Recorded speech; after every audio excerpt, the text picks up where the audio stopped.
Okay guys, Timmy coming at you again, and today what I want to do is talk to you about the pathophysiology of ARDS. ARDS is Adult Respiratory Distress Syndrome. It's actually kind of a misnomer, or Acute Respiratory Distress Syndrome. Anyways, basically ARDS is pulmonary edema that's not the result of congestive heart failure. So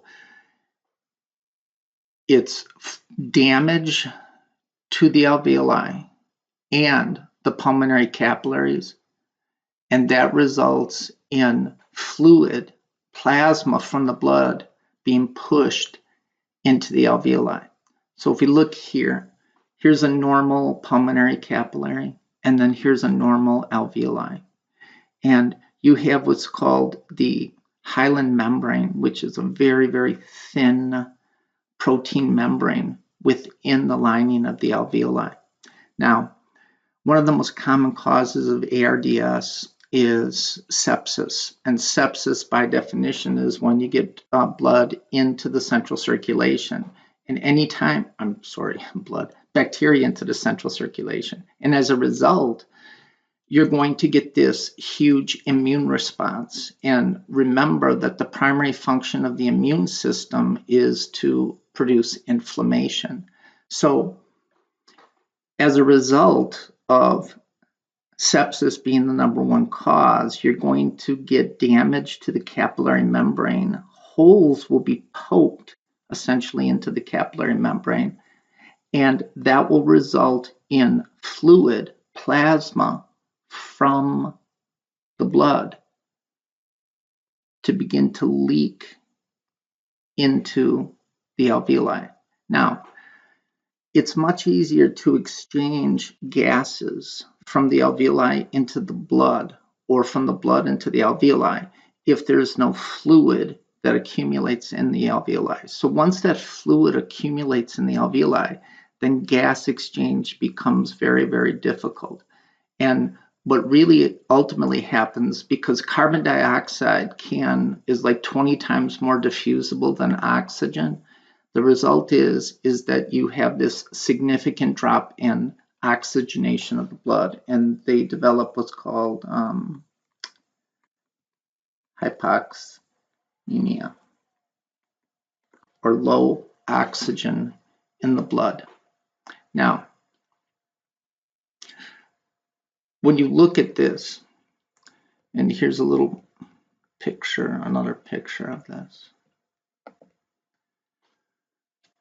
So again, you're going to get damage to the capillary membrane and also damage to the alveolar membrane. And that's going to cause holes essentially to be punched in the capillary, fluid's going to leak in, and you develop that pulmonary edema. Now, here's a chest x-ray of someone with ARDS. X-rays are really good at looking at solid structures of the body. That's why they're really good at looking at bone, because bone's relatively solid. The lungs they're solid, but they should be filled with air, and air is not dense at all. So X-rays will pick up denser material. Water is denser than air. So if a part of the body does not absorb X-rays, it shows up as black on the X-ray.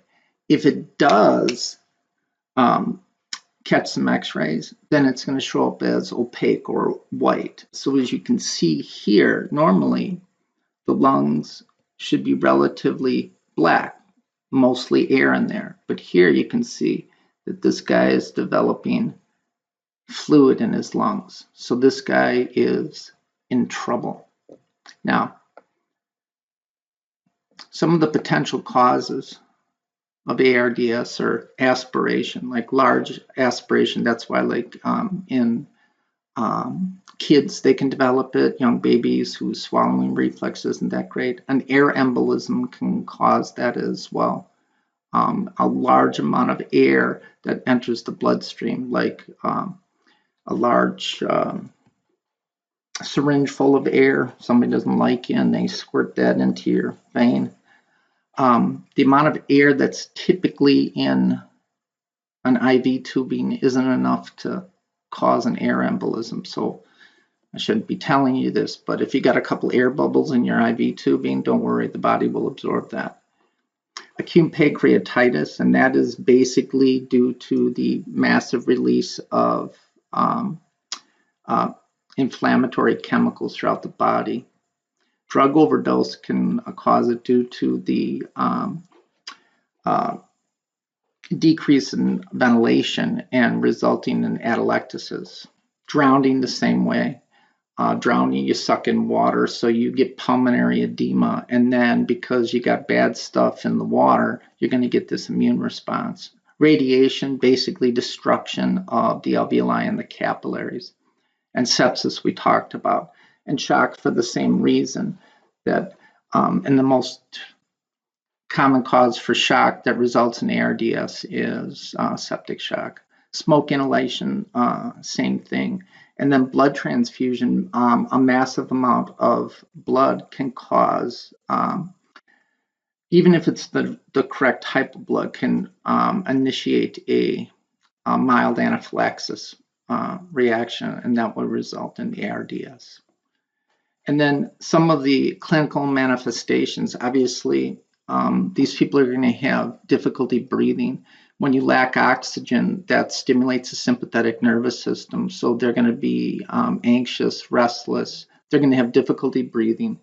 They're going to have low blood pressure, because a lot of the chemicals that are released during an inflammatory process are arterial vasodilators.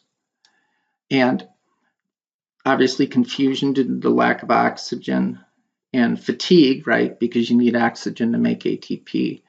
Depending on the cause, if the cause is a respiratory infection like pneumonia, then they can potentially have a fever. And obviously low PO2 and low O2 sat. And to compensate for that, due to the low PO2, then you're going to get activation of those peripheral chemoreceptors that will feed back on the medulla to increase the respiratory rate. So ARDS, just to be honest, is never a good thing. The mortality rate with a diagnosis of ARDS is really high. So what you want to do is you want to try to catch it as soon as possible and then treat it. Now, obviously, you want to find the cause and then treat the cause. And then you want to mechanically ventilate these people, right? And you want to apply PEEP. Now remember, PEEP is positive end expiratory pressure. So anytime you have, when you apply PEEP, basically what you're doing is you're preventing the collapse of the alveoli. And again, it's moist and median there, and especially now in the alveoli because you have pulmonary edema.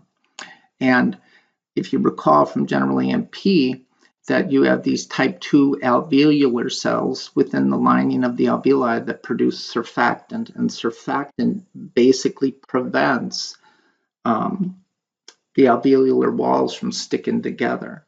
So with that additional fluid in the alveoli, collapsing of the alveoli and sticking them together is much higher. So what PEEP does is when the person is blowing the breath out, what PEEP does, positive and expiratory, you're breathing out. So it's going to put a little positive pressure as the person is ending their expiration. And that positive pressure does two things. One, it prevents the alveoli from collapsing. And two, that positive pressure can force fluid that was in the alveoli back into the capillary. And three, that positive end expiratory pressure, remember PO2, pressure of oxygen. So by using PEEP, that's going to increase the amount of oxygen dissolved in the plasma. And that's really what you're looking for. So you're going to ventilate them, apply PEEP to the ventilator, and then you want to position them in the prone position. So you want to lay them basically on their chest, kind of like in a swimmer's position. And what that will do is that will change the shape of the chest wall and allow the alveoli that typically in the back aren't as ventilated as much to be more ventilated. And really, that's what the more ventilation to alveoli that you have, the greater the oxygenation of the blood. So the oxygen therapy, the FiO2, or the fraction of inspired oxygen, you want to titrate that to maintain a PO2 between 90 and 105 and an oxygen saturation of at least 95. And again, you want to put them in the prone position to allow the dorsal or back part of the lungs that typically aren't ventilated as well to be ventilated. So PEEP really, what it does is it's going to do a couple of things. It's going to force the fluid out of the alveoli to reduce the pulmonary edema or the fluid accumulation in the alveoli. Number two, that pressure is going to increase the amount of oxygen that gets dissolved in the plasma. That's going to increase O2 delivery to the cells as well as oxygen saturation. So again, ARDS is never good. You don't want that on your chart. So really that's it. Again, what you want to do is you want to try to isolate the cause and then treat it. And that's really all I have to say about that.